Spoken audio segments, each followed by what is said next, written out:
بسم اللہ الرحمن الرحیم۔ صحیح بخاری حدیث نمبر 31۔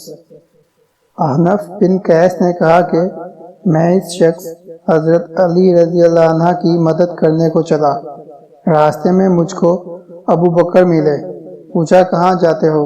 میں نے کہا اس شخص حضرت علی رضی اللہ عنہ کی مدد کرنے کو جاتا ہوں۔ ابو بکر نے کہا اپنے گھر کو لوٹ جاؤ، میں نے حضرت صلی اللہ علیہ وسلم سے سنا ہے، آپ صلی اللہ علیہ وسلم فرماتے تھے جب دو مسلمان اپنی تلواریں لے کر بھڑ جائیں تو قاتل اور مقتول دونوں دوزخی ہیں۔ میں نے عرض کیا یا رسول اللہ، قاتل تو خیر ضرور دوزخی ہونا چاہیے، مقتول کیوں؟ فرمایا وہ بھی اپنے ساتھی کو مار ڈالنے کی حرص رکھتا تھا، موقع پاتا تو وہ اسے ضرور قتل کر دیتا، دل کے عزم صمیم پر وہ دوزخی ہوا۔